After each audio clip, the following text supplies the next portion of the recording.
ప్రియులకు ఇది నిజంగా చేదు వార్తే. ఎందుకంటే చికెన్ ధరలు అమాంతం పెరిగిపోయాయి. భానుడి భగభగలతో చికెన్ ధరలకు రెక్కలొచ్చాయి.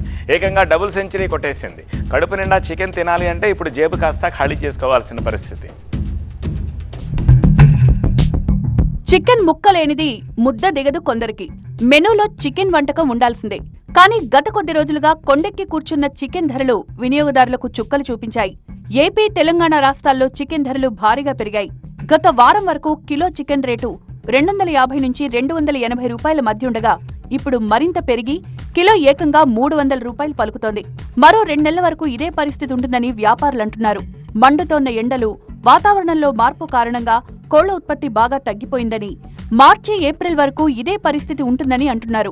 కాస్త ఊరట కలిగించే అంశం ఏంటంటే మొన్నటి వరకు 7 రూపాయలు పలికిన గుడ్డు రేటు ఇప్పుడు 5 రూపాయలకు దిగొచ్చింది.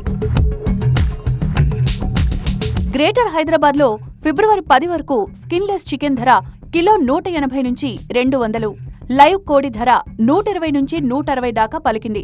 ఇటీవల పెరిగిన ఎండలతో పాటు మేడారం మహాజాతర నేపథ్యంలో కోళ్ల దిగుమతి భారీగా తగ్గింది. ఈ నేపథ్యంలో ఒక్కసారిగా చికెన్ కు డిమాండ్ పెరగడంతో ధరలు కూడా పెరిగిపోయాయి. కిలో లైవ్ కోడి ధర 180 రూపాయల వరకు పలుకుతూ ఉండడంతో కొనుగోళ్లు భారీగా పడిపోయాయి.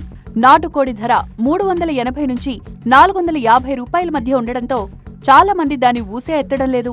సమ్మక్క సారక్క ముందు ఒక రేటు, సమ్మక్క సారక్క తర్వాత ఒక రేటు. సమ్మక్క సారక్క ముందు 220 రేట్లు ఇప్పుడు 280 నుంచి 300 వరకు నడుస్తుంది. ఇంకా ముందు రోజుల్లో ఎలా ఉంటుందో ఇంకా పరిస్థితి తెలుస్తలేదు. ఏపీలో కూడా చికెన్ ధరలు భారీగా పెరిగాయి. ఉత్పత్తి గణనీయంగా తగ్గింది. ఈ కొరతతో ధరలు భారీగా పెరుగుతున్నాయని వ్యాపారులు చెప్తున్నారు. మార్చి వరకు చికెన్ ధరలు ఎక్కువగానే ఉండే అవకాశం ఉందని వ్యాపారులు అభిప్రాయపడుతున్నారు. కొత్తగా కోళ్ల ఉత్పత్తి మార్కెట్లోకి అందుబాటులో వచ్చే వరకు ఇదే పరిస్థితి ఉండొచ్చని చెప్తున్నారు.